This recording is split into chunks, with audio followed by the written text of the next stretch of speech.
everyone. So I've got a few excited dogs in the vehicle. We're going for a walk and tug. When I was low, I was feeling kind of ranty, so I put on my big girl panties and started up a YouTube channel with nothing but soul.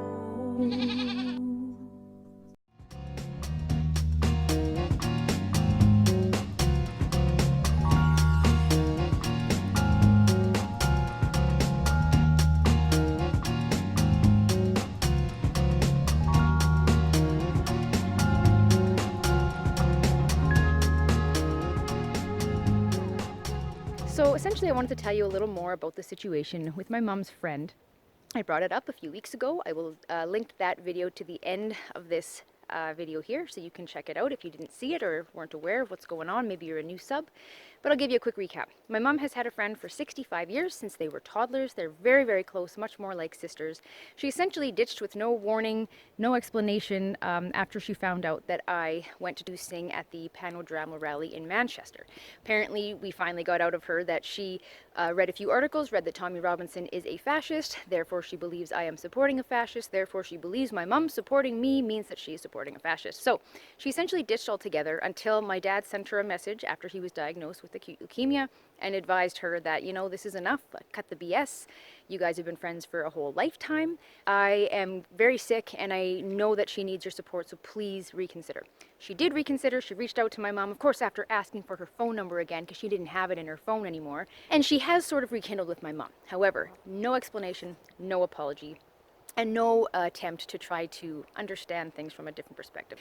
So that's sort of where things were left. They were trying to manage their sort of newfound weird, uncomfortable friendship because there's an elephant in the room that nobody can talk about.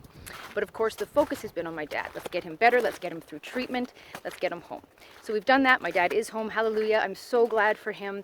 We are still awaiting some bone aspiration tests to find out if the chemo worked, but all signs are pointing towards success. So again, thank you all for your great, great support. So about a week ago, I guess it would be, I decided to stop waiting for her to talk to me about this. I was giving her the benefit of the doubt that maybe she would come around and get out of the outrage moment and say, you know what, I know Kelly, she's not a bad person. I'm going to reach out and ask her where she's coming from.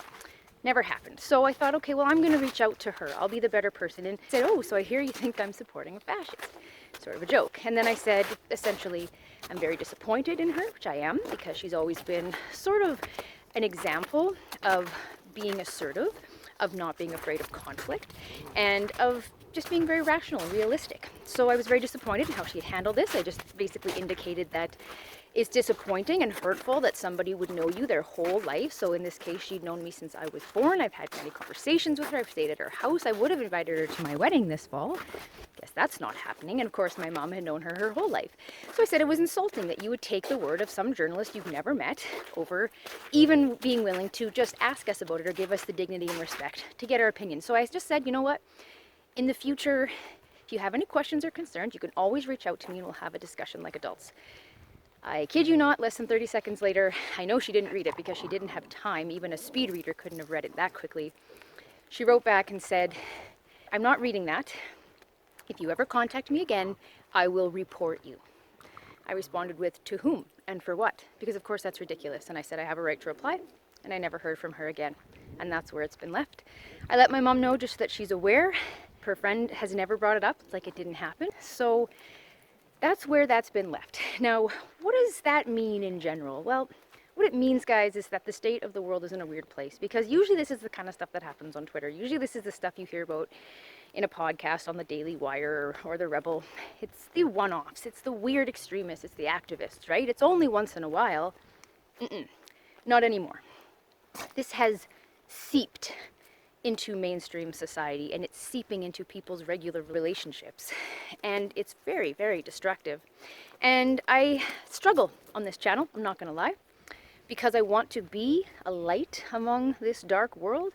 I want to provide love and forgiveness and grace and patience, because I was once a leftist and I once believed the rhetoric and I was once difficult to talk to when it comes to social issues.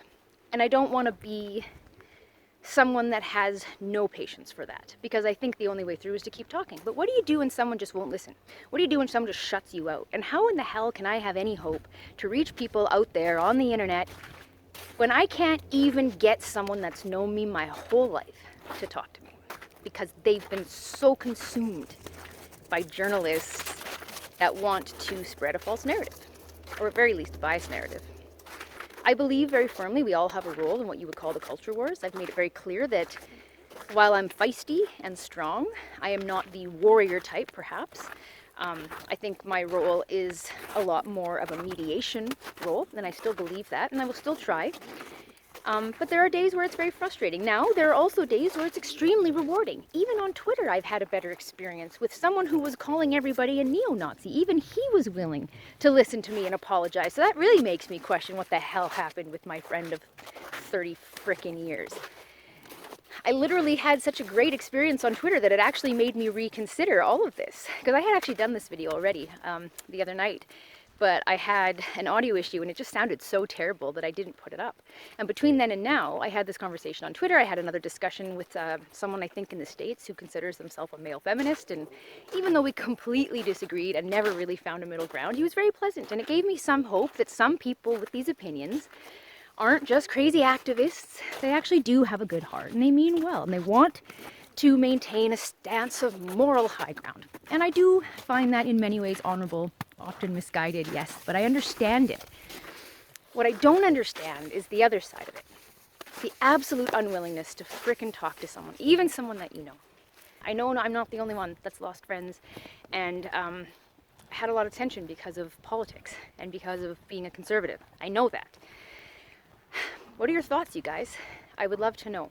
And I used to be in this, and that's scary, guys. And honestly, I think that's the only reason I keep trying to preach to the other side, so to speak.